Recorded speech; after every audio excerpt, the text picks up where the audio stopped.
Hello, viewers out there. Real Life TV 100 bringing you a story out of Indiana State. I want you to listen very carefully to this story, and after I will give my commentary. Tonight, Indiana State Police have issued a silver alert for the missing son of former Colts player Daniel Muir. Investigators say Bryson Muir was last seen leaving his grandma's house near Cleveland about 2 weeks ago. Our Chase Howell talked with the boy's grandmother tonight and Daniel Muir's sister. So, Chase, what did they say? Scott, his sister tells me Daniel has been estranged from his family for years. When Cheryl Wright went to pick Bryson up in Toledo at her daughter's request, this is how she expected him to look.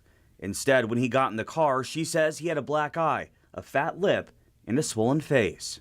He told me that, he deserved it and it was okay. So I told him that it wasn't. No one should beat their children like that, not if they love them.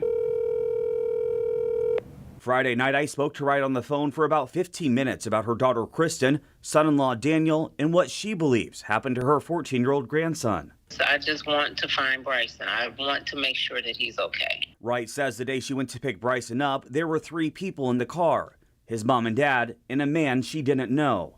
But only Bryson drove the nearly 2 hours back to her Cleveland home with her. She just told me that I needed to pick him up. And because this is an ongoing case, I don't want to say everything that happened during our conversation, but she just told me that I needed to come get him. After only a couple days, Wright says Bryson was picked up by his mother, his dad, and an adult male, but not before she called police. Wright says 3 or 4 minutes after they left, an officer pulled them over, but Bryson wasn't in the car. So what could have happened to Bryson within that 3 to 4 minutes that you think? Sir, the only things that the police officers told me is that they probably put him into another vehicle, and that car drove off. As of Friday afternoon, Indiana State Police say both Kristen and Daniel are no longer cooperating with investigators. Friday morning, State Police say the Muirs backed out of a meeting with police that they were supposed to bring Bryson to. Bryson is, I believe, somewhere else, and they just don't want to bring him back. Maybe they don't want the police to see his face. I think it's been almost 2 weeks now, but I'm sure that those injuries are still there. I called and texted numbers believed to belong to Daniel and Kristen, but never got a response back. Reporting in Logansport, Chase Howell, 13 News. Okay, I'm back. To give my commentary. I want you to just think about this story. I'm kind of confused on the grandmother. I don't understand her getting the child and seeing the child in that kind of condition and actually let him go back with his parents. So, from my understanding from covering the story, that the child actually, he's 14 years old, he's like 6'2", so she probably couldn't hold him. He actually ran out the house and went back to them, so I guess they had communication with him while he was at his grandmother's house, and she ended up calling the police. Before I knew that, I was trying to figure out, why would she let him go back? But now I understand a little more. He actually ran out the house and went back with them. But this is just a sad story, very sad. And now the parents from my understanding, not cooperating with authorities. And for parents to do this to their own child, it's just sad.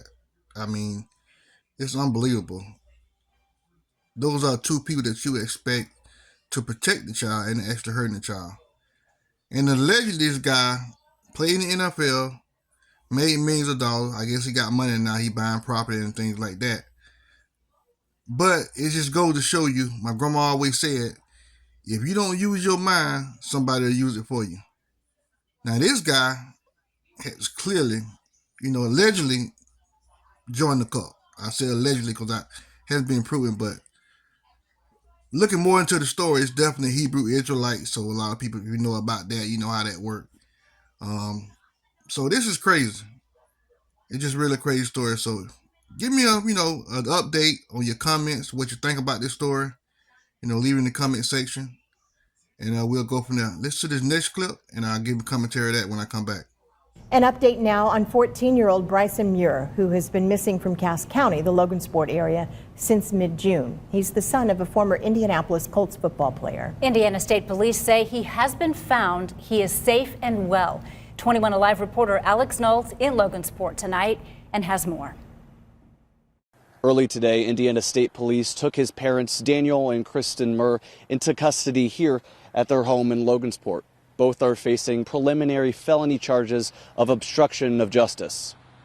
It was 2 weeks ago when Indiana State Police say the 14-year-old went missing. This past Friday, a statewide silver alert was declared for the missing teen.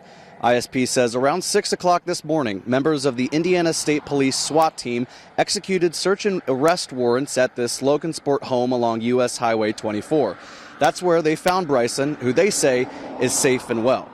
During the execution of those warrants, all three were found, Daniel, Kristen, and Bryson. Everybody thought that he looked to be in really pretty good condition. So, from this point, though, a DCS will take that mode on as far as medical and other things of that nature, should those become necessary. ISB adds Bryson was released to the Cass County Department of Child Services. A hearing for the case took place this afternoon. The two parents will be held without bond in a Cass County jail and without contact of their children. The next hearing will take place on July 16th. In Logansport, Alex Knoll, 21 Alive News. Okay, I'm back with my final take on this story. Definitely a happy ending. The child was found safe. And it's just really sad. I did some research, and it's definitely Hebrew Israelite. It's definitely, everything about it says it's a cult. They have a compound. They actually have people that live in there. People that have to turn over all their finances to this organization. They're living in houses. They do everything for them. So everything about this situation says it's a cult. But like I gotta say allegedly, because it haven't been proven. But I definitely did some research on it. And they do have a leader. And it's set up just like a cult, where they have different organizations in different states, different cities. And each state and each city has a leader in that part, and they have one leader over the whole organization. So this is really tough. These people brainwash you, and you have to do what they say. These people are very dangerous, very dangerous. These people will kill you. These people are evil, and it's just sad. And the lady probably scared. Because like I said, these people they're very dangerous. And I did some research, and I looked at it on some of the preaching and some of the meetings that they was having with the leader of the organization.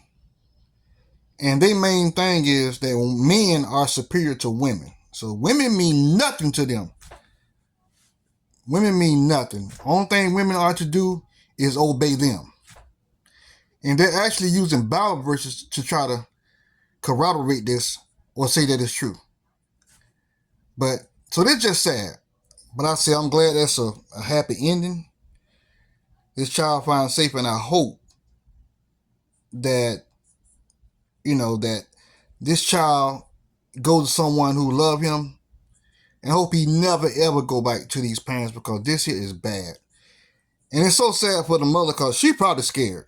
She probably really love her son. I'm not taking up for her. But I have looked into this, did a lot of research on these organizations and stuff like that. And these people they will kill you. I seen one insert where the father, David Muir, said that he beat him like a man because he had inappropriate interaction with other children, I guess, on the compound. He didn't get permission to have interactions with them. Like I said, this guy is crazy. I'm glad this young man had this situation, and I hope that they never ever. He's 14, so it's a good thing that 4 or 5 years he be grown. I hope he never ever have to go back to this situation. This is sad.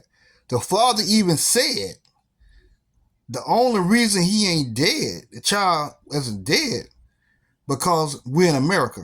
He said if it was in any other country, he would have stoned him. This is what the father said about the 14-year-old. He would have stoned him to death. I seen one of the meetings on the preaching they was doing. So just give me your take and comments and what you think about it. I'm going to definitely continue to cover this story. I'll give you updates. And like I say, this is crazy. But thank you for watching Real Life TV 100. And like I said, this is sad. But definitely, thank you for watching. I'm going to definitely continue watching this story. Real Life TV 100.